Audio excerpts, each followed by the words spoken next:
Good morning. Welcome to Saturday, April 29th, 2023. This is Just Parlays on the Winners and Whiners Network. I'm, of course, your host, Chris King. Hopefully, everybody had a good week. Hopefully, everyone had a profitable week. As we know, the NFL draft has been going on for the last couple of days. So some interesting things go on there. We, of course, saw the NBA playoffs continue on. While a couple of series still have game sevens to go, the only game that's on today is game one of the Western Conference semifinals between the Suns and the Nuggets, because that makes perfect sense. Let's have a couple teams play games one and potentially game two of their series before we even get to the opening of another series. We saw the Sacramento Kings take down the Golden State Warriors last night. That'll be, of course, a game seven that'll be played tomorrow. That'll be an interesting series. I'm sure the Golden One Center will be rather loud as the Kings took care of business last night against the Warriors, winning by 19 at the Chase Center as a double-digit favorite, or almost a double-digit underdog. They're 7.5-point underdogs, I believe it was.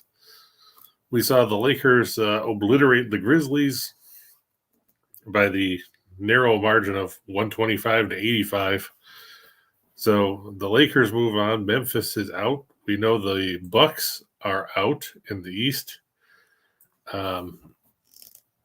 Cleveland is out in the East. So the Central Division already saw their chances of winning a title out the window there as well. So it'll be the Knicks and the Heat reigniting that old rivalry from the mid to late 90s. And the Celtics will play the 76ers in an Atlantic Division matchup. Those are the two Eastern Conference semifinals.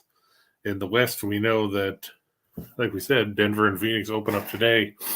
The Lakers will play whoever wins Game 7 tomorrow between the Warriors and the Kings in the other Western Conference semifinal. Sure to be interesting times in the NBA for sure. In the NHL, we watched Colorado stave off elimination as they beat the Seattle Kraken 4-1. That'll lead to a Game 7 at the Ball Arena. About time that Colorado started playing with some intensity after being flat for a while. Arturi Lehkonen had a pair of goals yesterday. Nathan McKinnon, after being held, I believe, without a shot in Game 5, had 7 shots in Game 6. None of them found the net, but still good to see that he was aggressive in the contest.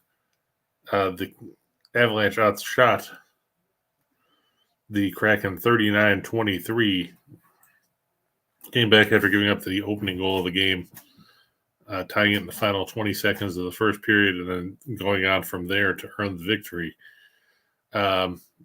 We saw the Islanders, much to the chagrin of our good buddy John, end up getting eliminated as they gave up the winning goal in overtime in a low-scoring affair on the island, falling 2-1 in the game.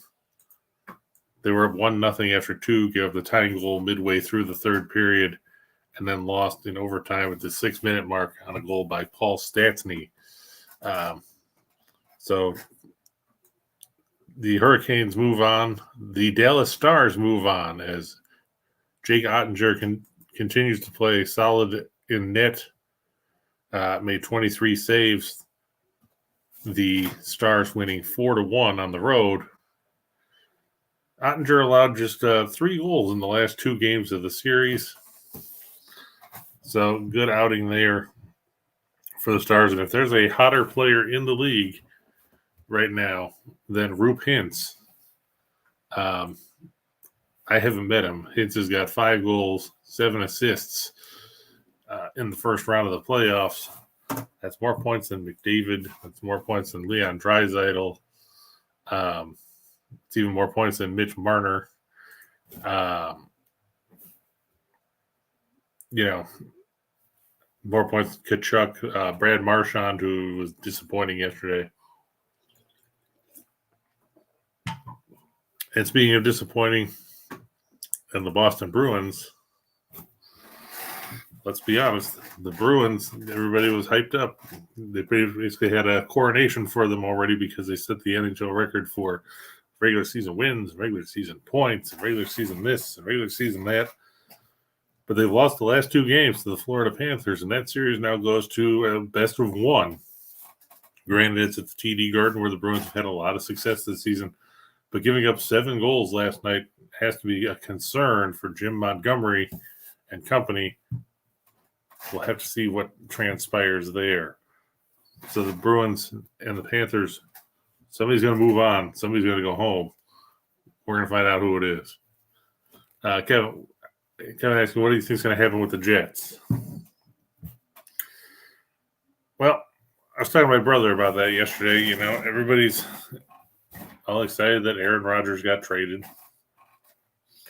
All I will say about the Jets is they have to hope that Rodgers plays more than 1 year, since they converted a huge chunk of his salary this year into bonus money to reduce his cap number. But next year's cap number is $100 and some million. Granted, some of that will get spaced out because they're still talking about an extension and everything else, so they can kick the can down the road.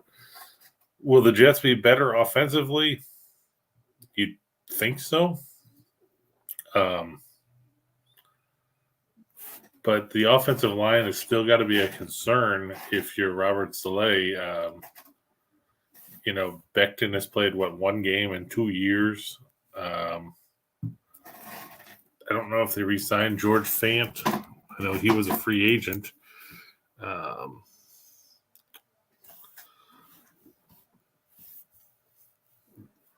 They re-signed Connor McGovern, the other one, because there's 2 of them, of course. They've got good skill position players. The question is, how will Breece Hall come back from the knee injury? How will Rodgers adapt to the playbook? And let's not forget, the offensive coordinator for the Jets now is Nathaniel Hackett, who we saw couldn't hack it as a head coach when he was in Denver with some of the worst play calling that we've ever seen in critical situations. Hopefully, if you're a Jets fan, he can get on track better as a coordinator. But, I mean, he was mediocre as a coordinator in Buffalo and with Jacksonville under Doug Marrone. So I'm a little concerned as to how that'll play out. I think the Jets will be improved. Do I think the Jets – am I going to be like Chris Carton and all these other people that are now promoting the Jets as, the next Super Bowl champs or as the top team in the conference? No, I think you've got to be on one of those spiritual retreats that Rodgers went on, and you've been hanging out in the dark too long if you think that's the case. I mean, let's face it. You've still got Kansas City. You've still got Cincinnati. You've still got Buffalo. You've still got several other teams that are in the mix. The Jets will be improved. Will they be at the top of the conference? No. Will they make the playoffs? Possibly. Will they win the division? That depends on how well their defense plays. You have to think that the defense could be primed for regression because we're looking at a Jets team that going into last season had struggled on that side of the ball in recent years. I know they got Sauce Gardner. I know they signed DJ Reed and everything else. But the question remains, how good are these guys going to be? Quinnen Williams seems like he's aggravated with the franchise. I'm just looking here. In 2021, the Jets had the worst defense in the league as far as points allowed and yards allowed. The year before that, they were 26th and 24th. They've been the last time they were a top 10 defense before last season was 2015. Did they make moves? Yes. Did they benefit from a down year for some teams? Yeah. You look at some of the teams they played, they beat Cleveland. They beat Pittsburgh. They beat a Denver team they couldn't score to save their lives. They beat the Bears. They they had that win over Green Bay, but Green Bay wasn't a playoff team either.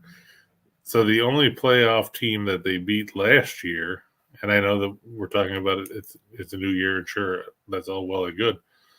But the only playoff team they beat last year was the Dolphins in a game where Teddy Bridgewater got hurt in the first drive of the game, and they had to go to Skylar Thompson. Well, they did beat Buffalo. That's true. I forgot about that. In the game where Allen threw the ball 70 yards with a torn UCL injury, and Gabe Davis dropped it. But down the stretch, they dropped their last 6 games after being 7-4. I think the Jets can get to 9, maybe 10 wins. That schedule is going to be tougher this year. You know, you got the NFC East, so you got to deal with Dallas, and you got to deal with Philadelphia. You still got your division games. And they've got to play the Chiefs, and they got to play the Raiders, and they've got to play, they get lucky because their other NFC game is the Falcons. That's a team in disarray. They get Cleveland, who God knows what they're going to do. They get a rebuilding Houston team. But the AFC West, playing those teams, is going to be tough. It's going to be tough to play the Giants. It's going to be tough to play the Cowboys. It'll be tough to play the Eagles, Washington, who cares? And then you still got 6 division games against 2 pretty good teams and the Patriots. And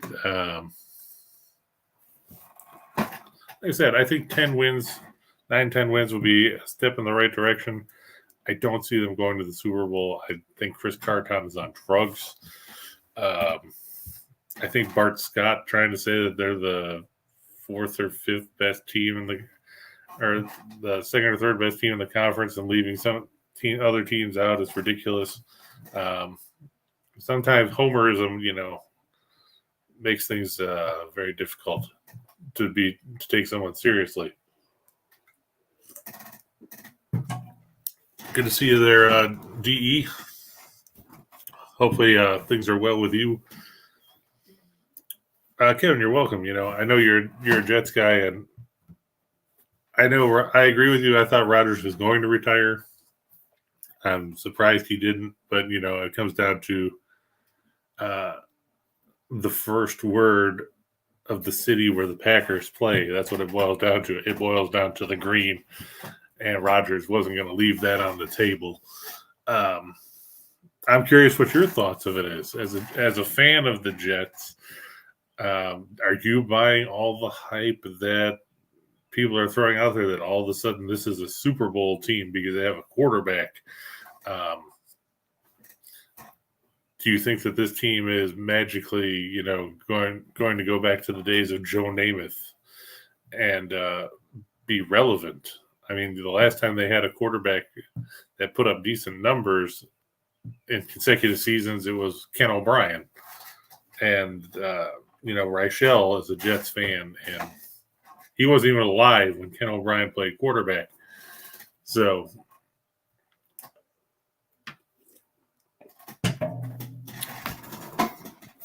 I digress. What else did we see yesterday? Saw the Braves shut out the Mets in a game that was shortened to 5 innings by rain.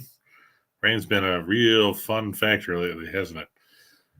We watched the Rangers beat the Yankees 5-2 in a game where Jacob deGrom got hurt for seemingly the 400th time this season.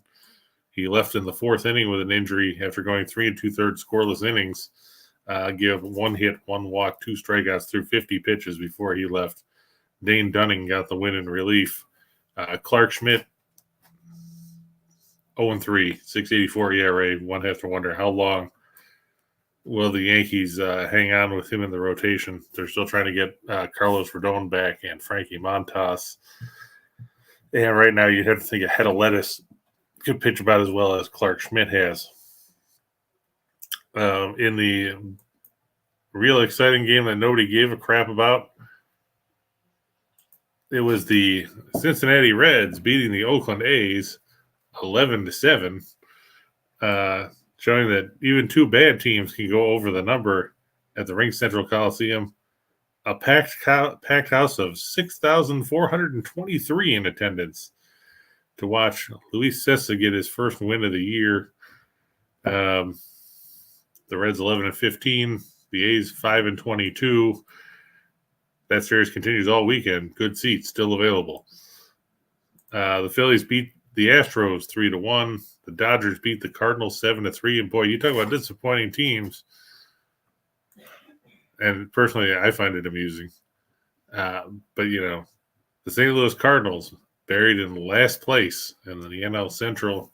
They're 10-17, 8.5 games off the pace set by, of course, the team everybody thought would be leading the National League Central and having the best record in the National League at this point of the season. Of course, the Pittsburgh Pirates. Pirates are 18-8. A lot of it, people pointed to they had 7 games against the Reds already. They played the Rockies 3 times. But they took 2 or 3 from the Dodgers. Should have swept that series, but had a meltdown in the opener to lose 8-7. They were rained out yesterday, so there'll be a doubleheader for them today. A couple of doubleheaders on the slate. You got the Pirates and Nationals playing 2. You got the Orioles and Tigers playing 2 at Comerica Park. You look, and the first game for the Orioles is at 12:10. Dean Kramer versus Eduardo Rodriguez. Rich Hill and Patrick Corbin go on the opener for Pittsburgh, Washington. The nightcap of that will be Pittsburgh past and present as Vince Velasquez, coming off his best start probably in years, goes for the Pirates against Chad Koo for the Nationals. That game at 6:05. The nightcap of the Orioles-Tigers doubleheader, Grayson Rodriguez going against Matt Boyd, 5:10, first pitch at Comerica Park there. Other exciting matchups on the slate. Let's see. Well, you got the game in Mexico City. First time Major League Baseball has played in Mexico City. First time they played anywhere outside of Monterrey in the regular season in Mexico. The Giants throwing Sean Manaea against Joe Musgrove for the Padres. In case you didn't look at the numbers for that game, they're expecting a lot of runs. Over-under for that game opened at 8.5 when the lines first came out yesterday. It's now ridiculously high. It sits at, I'm just going to double check here on my page, 15.5. So they're expecting altitude to be a major factor. I mean, but you're pushing that past, your typical game at Coors Field. That seems like a very high total to be dealing with, for sure. Now, before we get too in-depth into the show, let's not forget to do the housekeeping. Make sure that you like and subscribe and ring the bell so you know when we're here. Of course, it's 9 a.m. on Saturday mornings. We're still working on trying to come up with some alternative plans, but we'll keep you posted on those as they become known. But for now, we're here Saturday mornings, 9 a.m. Make sure you like, subscribe, hit the bell so you know we're here. Lets people know, lets the higher ups know that you're tuning in and engaged and everything else. Of course, if you like premium plays, I've got a promo code roll across the bottom of the screen, Royal LH70. Save 70% off premiums this week. That means you can get premiums for the day, you can get them for the month or the year or whatever. If you're into a particular sport, you can get them for that. If you're into everything, you can get the all sport package. But whatever you do, use the promo code, save 70%. Go to experts.winnersandwhiners.com. You got all the different guys in there. Myself, the Steamroller, and Dave Delano, and Loud, and Mason, and others that I can't remember all their names because there's a bunch of them now. Ben the Pen, of course, Dave Hess, so forth. On the premium side, yesterday was a good day, 6-0. So clean sweep of the board. I had the Orioles, but they got rained out, so not much you can do there. Baseball, to quote Chico Escuela, Garrett Morris in the old Saturday Night Live, baseball been very, very good to me this season. 59-27 on my premium plays on the diamond so far this year. Looking to keep that rolling today. Speaking of today, what do we have on the slate? In the NHL, we've got a winner go home game in Tampa as the Lightning try to stave off elimination. They trail 3-2 to the Maple Leafs. They managed to win Game 5 in Toronto Thursday night. They'll have to do it again if they want to play Game 7. We've got a winner go home game in the Big Apple, where the Rangers, who won the first 2 games of the series convincingly, now find themselves down 3-2 as they've been unable to solve Akira Schmid, who took over from Vitek Vanacek after the Game 2 loss. The Rangers had 10 goals in the first 2 games of the series. They've scored 2 in the last 3 games combined. Schmid has turned in a stellar .976 save percentage in the 3 games, allowing just 2 goals on 82 shots. That coming after Vanacek gave up 9 on 52 shots in his 2 games. Will Schmid keep an .063 goals against and a .976 save percentage going? It's going to be tough. I expected more from the Rangers at this point. They've been here. Shesterkin, he hasn't been bad. He just hasn't gotten any help. You look at his numbers, and Shesterkin comes in.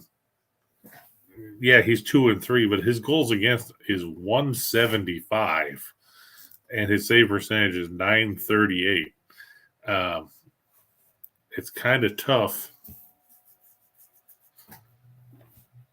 to have a losing record when you've played as well as he has in the first 5 games of this series. You look at the scores. New York won the first 2 games by 5-1 counts, and then the last 3 games, 2-1 in overtime, 3-1, and then they didn't even score. They were blanked 4-0 in Game 5 at New Jersey. The Rangers have to get back on track here if they want to see their season continue. And finally, we go out west to the City of Angels, where the Edmonton Oilers look to close out the LA Kings in a series where goaltending has been optional. You look at the numbers there, and the Oilers, you look at their goaltending, it hasn't been great. Stu Skinner, was pulled in Game 4, but they still stuck him back out there in Game 5. It didn't hurt them, but Skinner, a .331 goals against, which seems low. His save percentage is .884. Jack Campbell came in relief in Game 4, played 50 minutes and 39 seconds, stopped 27 of 28 shots. He was supposed to be the savior when he was signed from Toronto in the offseason as a free agent. He couldn't even keep a starting job in the regular season and has barely played in the playoffs. Meanwhile, you look at the Kings, and their goaltending hasn't been a whole lot better. They traded Jonathan Quick before the trade deadline. They got Eunice Korpisalo. He's 2-3. His goals against 3.5, a .904 save percentage. Phoenix Copley has played all of 28 minutes in the series, those coming in Game 5. He stopped 6 of 8 shots in relief. Goaltending optional. You look at the offensive weaponry on these teams, you've got McDavid and you've got Draisaitl, and you've got Evander Kane's got 3 goals, and Nugent Hopkins has 4 assists, and Zach Hyman has two of each, and hell, Nick Bugstad has scored twice for the Oilers. Bouchard has 8 points, and you look at the power play, and they scored 8 times on the power play in the series. Then you look at the Kings, Adrian Kempe has 4 goals and 7 points. Kopitar has 7 points. Arvidsson has 5. Iafallo has 3 goals. Velarde has 2 goals. I think, the first team to 5 would win. the question is, will you get there in the first period? Will you get there in overtime? Hey, good to see you there, AJ's. Got your McDonald's breakfast sandwich. Can't go wrong with that. And good to see Toom Dog is here as well. I expected to see T-Train, but I wonder if he's still under the weather. I know he was having some problems last week. Hopefully he's on the mend as well. And like AJ said, the Discord is always very busy. A lot of good stuff in there. A lot of good cappers in there putting out their picks as well. Or if you want to just talk about sports, that's the place to be. Make sure you check it out if you haven't already. With that said, we can move on to stuff everybody's here for, which is today's plays of the day. We'll start with 3 for the money because, hey, why not? Talking about McDavid, I think he's going to go over 3.5 shots. The Oilers trying to close this thing out. McDavid is, other than when he screwed me over in Game 4 by not shooting the puck for the last 2+ periods of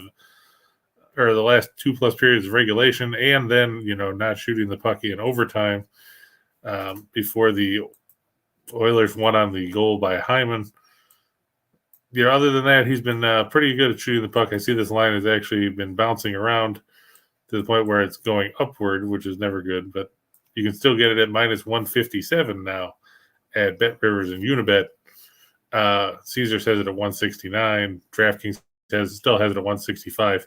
PointsBet's trying to rip you off and set it at 190.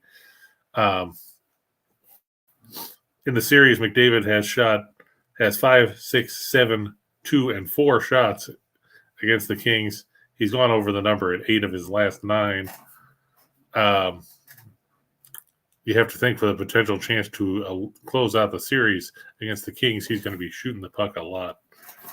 The Braves and the Mets, we said that game was shortened to 5 innings yesterday due to unfavorable weather at Citi Field.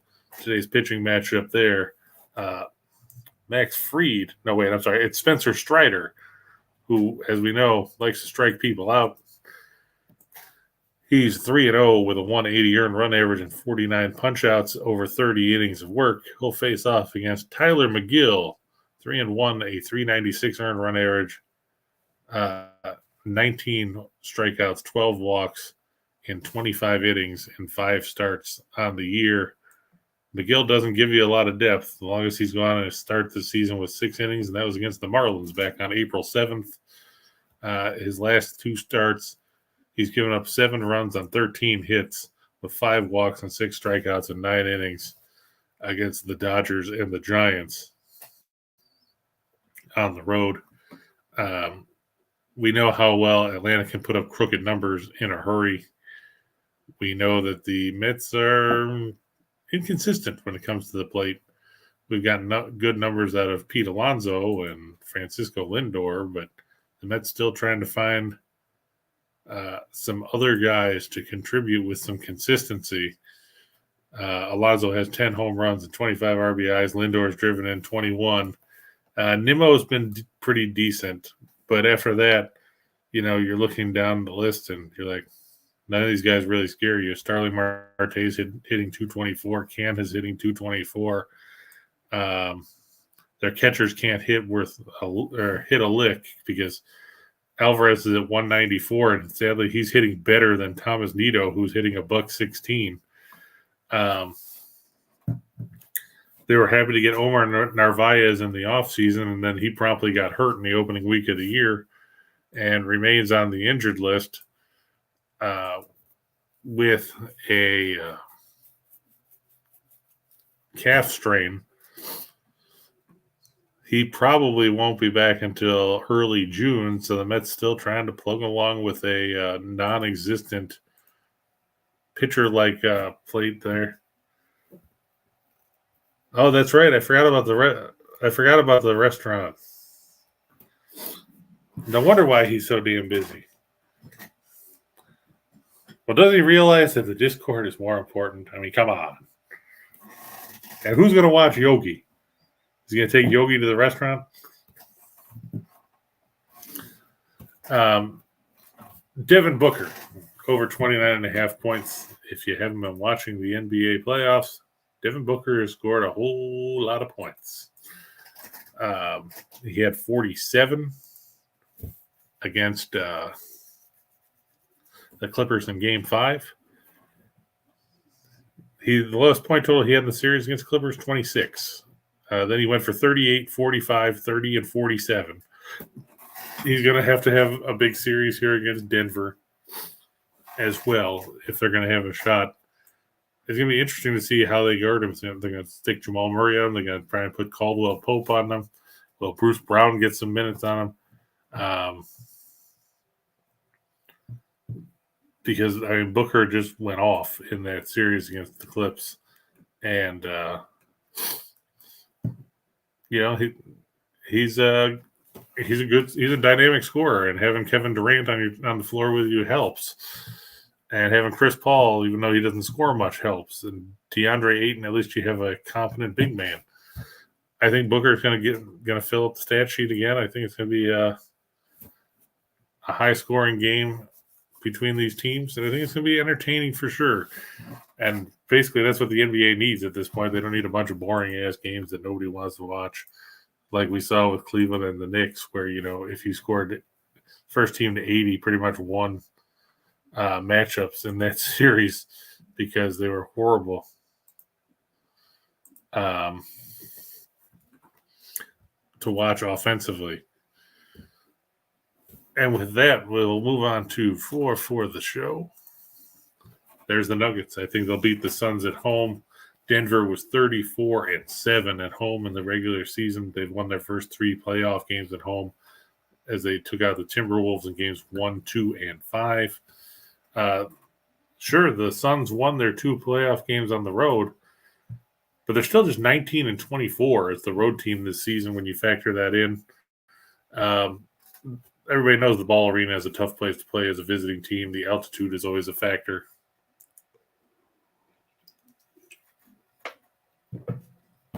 Well, there you go, Tomb Dog. T-Train, a true glutton for punishment. I can imagine that restaurant business would definitely take a toll on you, especially up there with the way seafood is and how popular it is. But, hey, more power to him. Hopefully it's a successful season for him, but he still needs to realize that he's got to get his priorities in order. Apparently I'm going to have to reach out to him and talk to him about that. Man's got priorities. You got to pay attention to these things.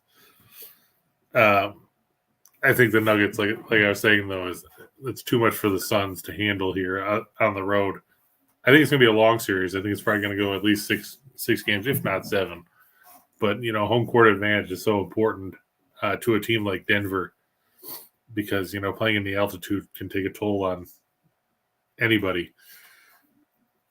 Both teams are rested, but in the end, Denver is a little more acclimated to playing there, and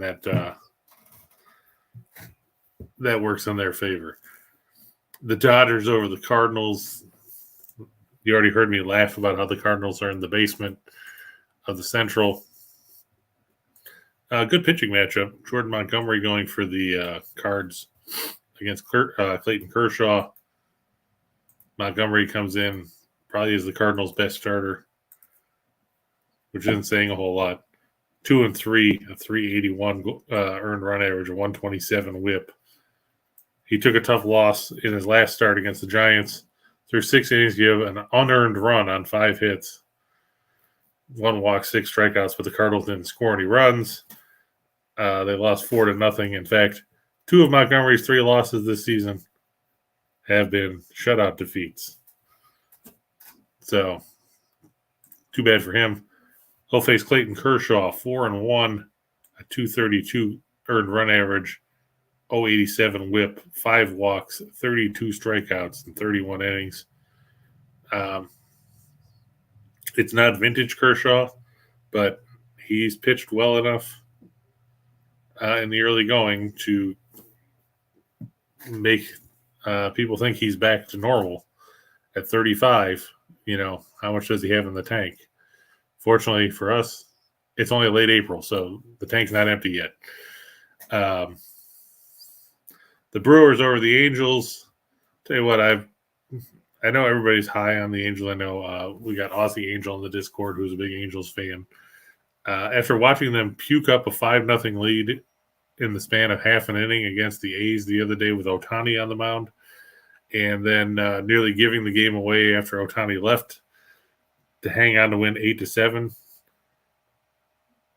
I'm worried about the Angels because, their bullpen is not good. Today they've got Reed Detmers going. I know T-Train was high on Detmers in the offseason.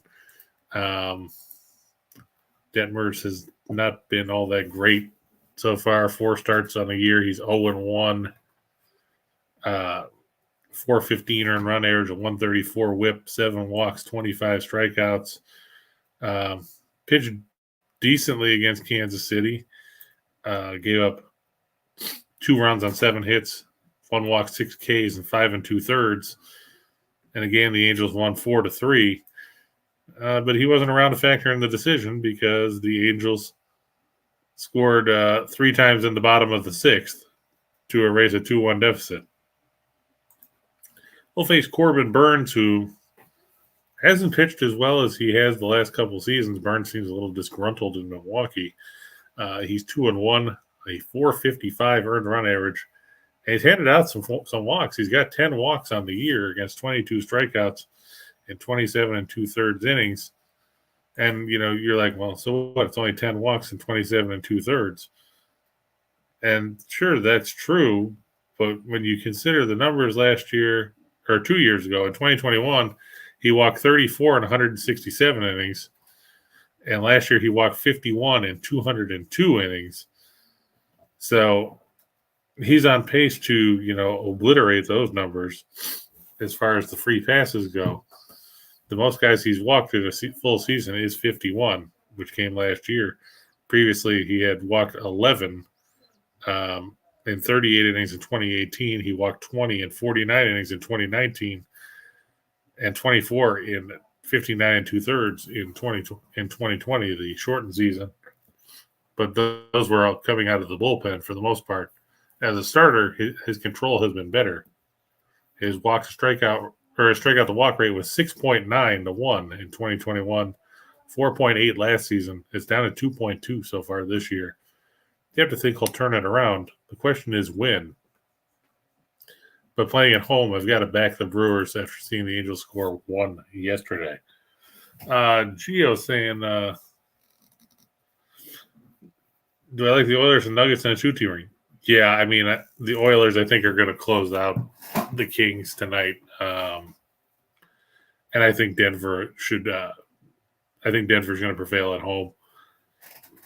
I just think the Kings, they were shell-shocked after they blew that 3-0 first-period lead in Game 4. And then when they lost in overtime, all the wind went out of their sails. They were dominated in Game 5. You have to wonder, are there any buttons left to push if you're a Kings team? And I don't know if there are, to be honest. Toon Dog talking about how he live bet the Dodgers last night at plus 155, and he despises betting the Dodgers. But I bet, Toon Dog, I bet you don't despise the $800. So, sometimes you have to place wagers on teams you don't necessarily like. I mean, hell, I don't like betting them, or I don't like the Braves, but they make money.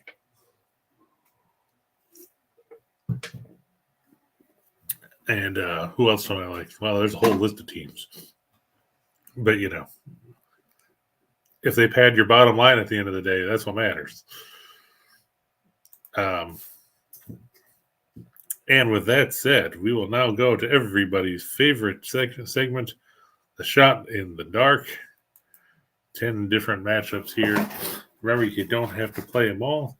You can mix and match them. You can play 2 or 3, or you can play 5, or you can take a couple from there and mix them with some of the ones from the 3 for the money and the 4 for the show.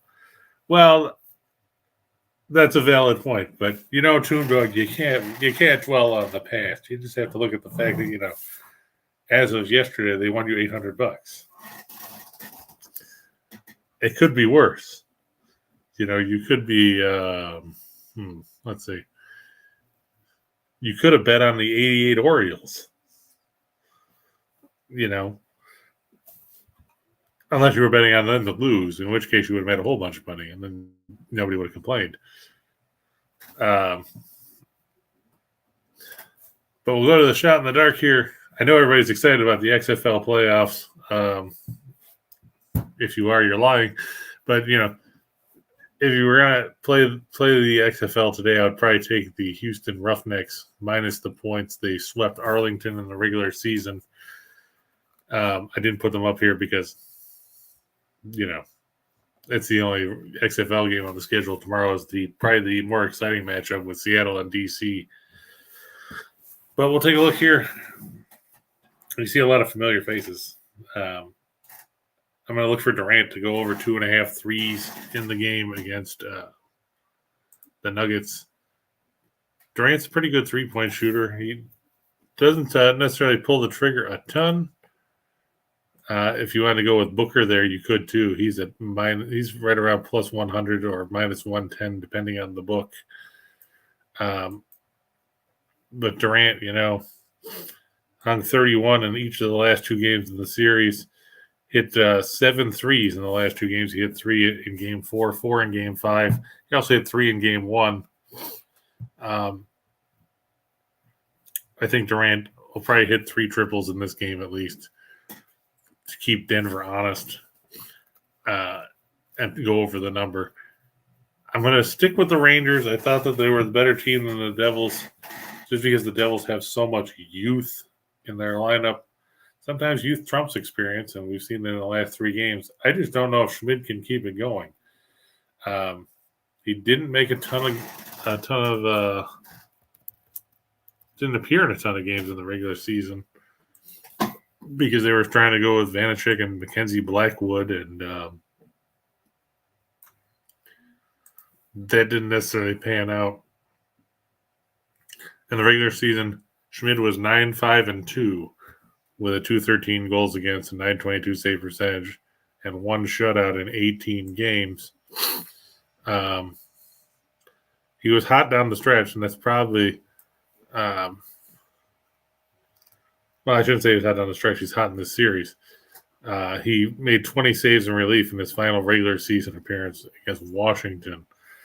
And he made 6 appearances last year, 4 starts, and struggled, where he gave up a 4.83 goals against and an 833 save percentage, and was credited with 3 really bad starts in 4 starts, according to Hockey Reference.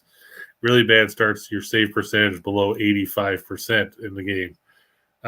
He had 2 of those starts in the regular season this year.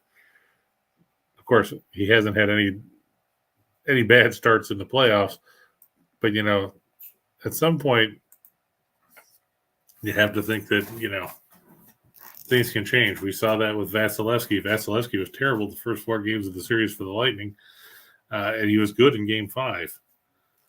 Yeah, the Rangers do look a little slow. I mean, New Jersey does have a lot of speed, but sometimes, we're looking at a team in New Jersey that they didn't know they should have been worried down 2-0 because with youth comes the fact that, you don't have anything to be afraid of because you don't know any better. Let's see how they play with the lead in the series now. Now, they may well win at Madison Square Garden and close this series out. I just have to think that Gerard Gallant is going to have his team a little more motivated than we saw in Game 3 where they looked kind of listless. You got Patrick Kane, you got Tarasenko, 2 guys that have won cups recently in that locker room. And you have to think that they'll play a lot better than what we saw in Game 5, at least if they want to have a shot at playing in Game 7. The Suns and Nuggets over 226. there's one thing we saw in the opening round of the playoffs, it's that Phoenix likes to score a lot of points. You look at the Suns; they went over in 3 of their 5 playoff games. Had a push in the opener.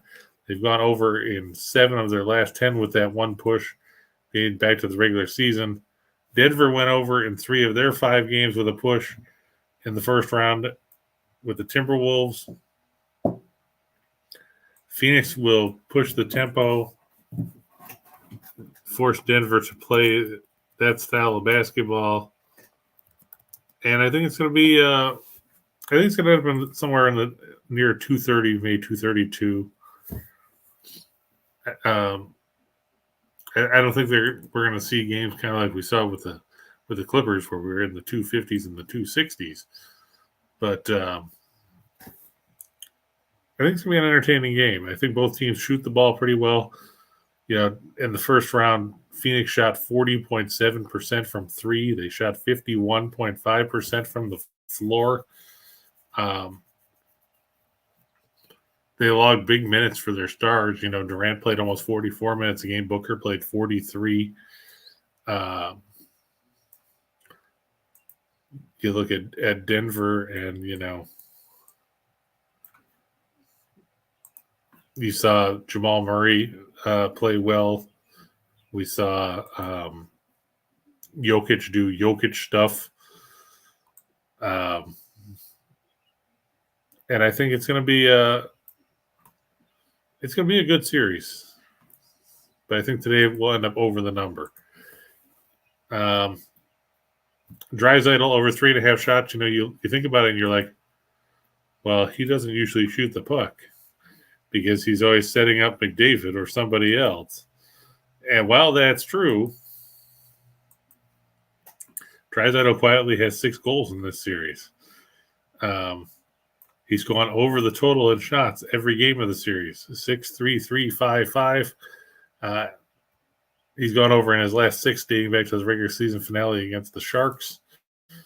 With the Kings focusing on McDavid some, opens up opportunities for other guys. Draisaitl to score a goal is minus 117, in case anybody wants to look at that. But Draisaitl has at least 1 point in every game in the series. He has at least 1 point in 9 of his last 10 games dating back to the regular season. Very dangerous guy that doesn't necessarily get talked about as a scoring option because he's always considered to be an elite passer. The Reds and the A's, boy, we talked about that this series earlier. Exciting, real big pitching matchup there. If you're a fan of wondering why the hell some of these guys are pitching in the majors, Hunter Green, who's good at striking people out, he's also good at walking people, which is why he only averages 4 2/3 a start. He's 0-1 with a 352 earned run average, 30 punch-outs in 23 innings.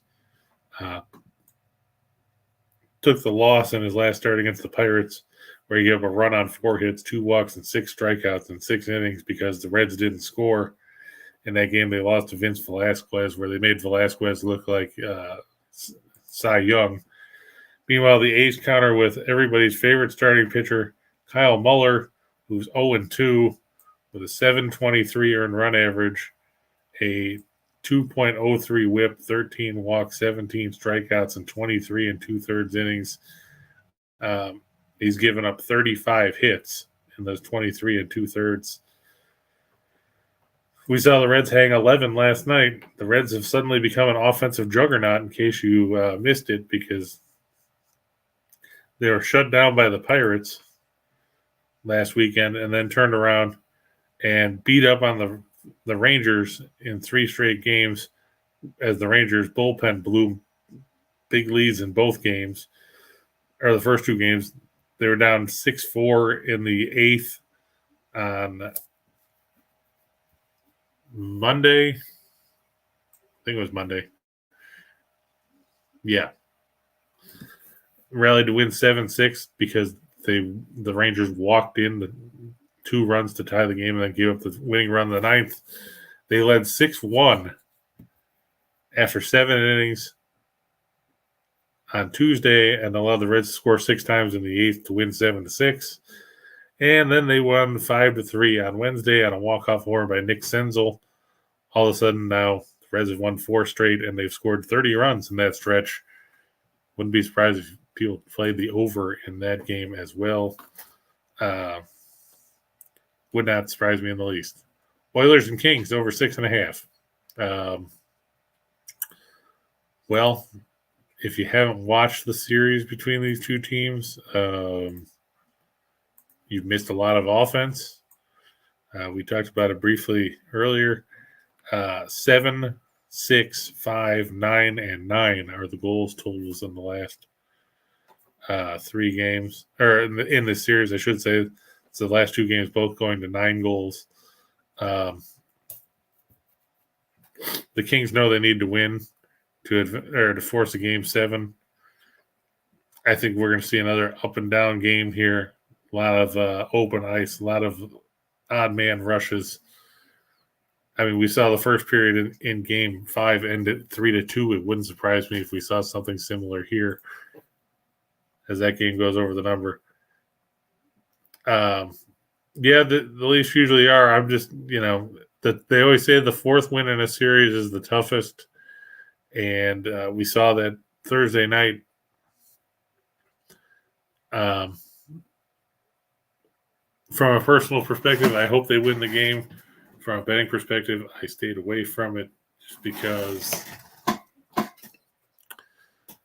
it was easier that way.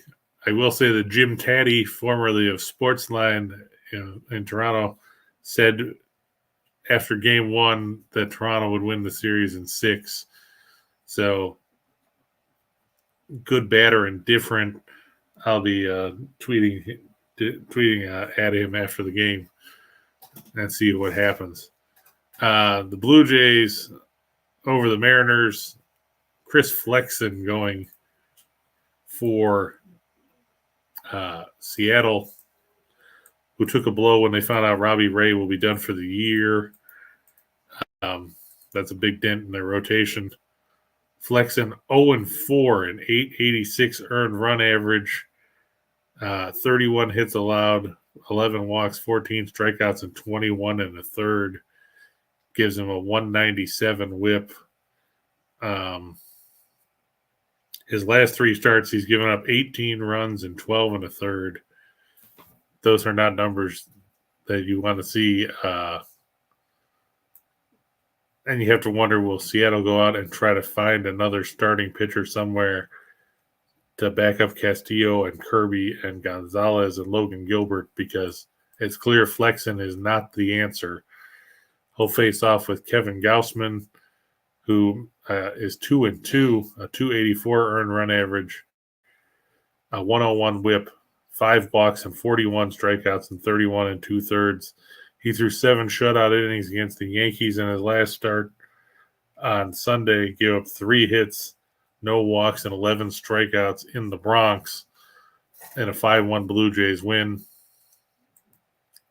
Not a good matchup for Seattle here, who lost last night with Castillo on the mound by a score of, I think it was, 2-1? 2-1, 3-2. Where the bullpen lost, because, of course, they did. So they wasted Castillo only went 5 innings, but still, he gave 2 runs on 6 hits. Blue Jays scored the winning run in the bottom of the 6th, and the bullpen for the Blue Jays did it the rest of the way. Seattle's going to have to find some starting pitching. The Astros over the Phillies, we talked about how the Phillies won yesterday. Aaron Nola beat Framber Valdez. Today it's Zach Wheeler against Christian Javier. Wheeler, off to his usual sluggish opening month of the season. He's 2-1, 473 earned run average, 135 whip, 10 walks, 34 strikeouts, and 26 2/3. He's coming off a win in his last start, but again, did come against the Rockies, so you can probably throw an asterisk in front of it. 3 runs, 3 hits, 3 walks, 11 strikeouts, and 6 and a 9-3 win on Sunday. Javier 2-0, 321 earned run average, 107 whip, 6 walks, 29 Ks in 28 innings. He took a no decision in his last start, giving up 2 runs, 1 earned on 3 hits, 2 walks, 10 strikeouts Sunday in Atlanta in a game where the Astros came back to win 5-2. I just give the Astros the edge at home in that one. Kempe over 3.5 shots. We talked a bit before about how we expect this to be a wide open game, and you look at Kempe, and if you're looking at a guy that's going to have to do something for the Kings, he's one of them. And he's more than capable of firing some rubber on the net and lighting the lamp in the series. 8 shots in game 1, 4 shots in game 2, 5 in game 3. He had 3 in game 4, and he had 4 in game 5. So he's gone over the total in 4 of the 5 games of the series, 7 of his last 8 games dating back to the regular season. He's at plus 160 to score a goal. He's got 4 goals in the series. I wouldn't bet against him to not put the puck in the net at some point. And Morgan Riley over 0.5 point. So basically, to put something on the score sheet, Riley scored the opening goal in Game 5. He scored the tying goal in Game 4.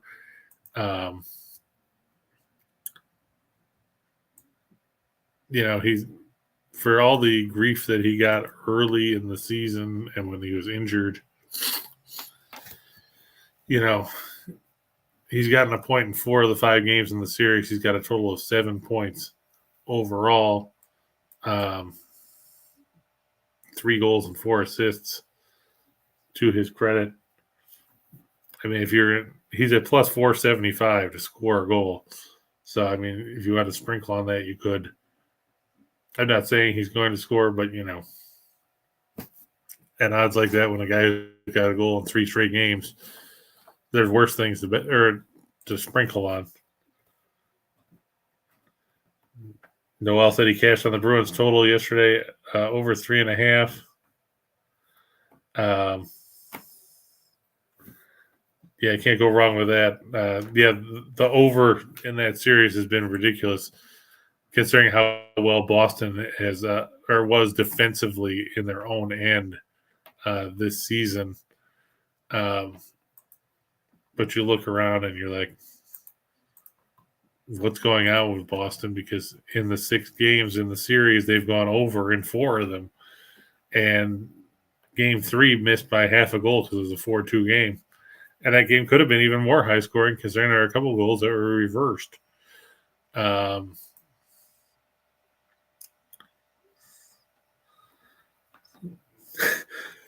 Toondog Parlay and the Kings, Oilers, and the Blue Jays need some firepower for fight night later on. Of course, UFC in action. I know that it was pretty profitable for some people last week with the first round knockouts and everything else. I expect that just from a perspective of looking at the games tonight, I think that, I'd lean towards the Devils and Rangers staying under, the Oilers and the Kings going over, and I think the Leafs and the Lightning will end up over again as well. The first 4 games of that series went over the total. Game 5 ended up at 6 instead of 6.5. But now, going back to last season, 9 of the last 12 playoff games between those teams have exceeded the total as well. So, potential for a lot of offensive fireworks.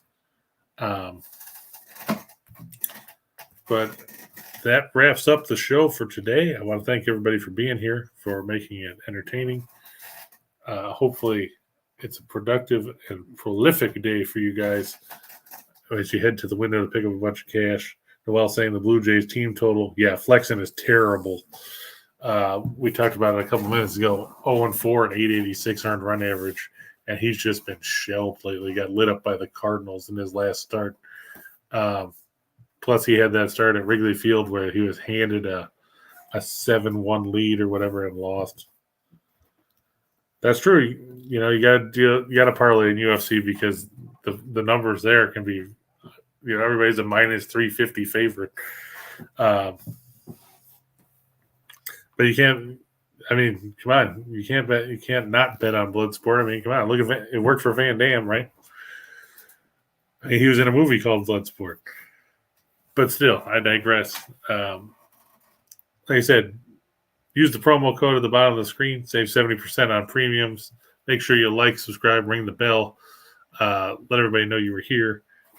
If you missed the show, well, it'll be on YouTube.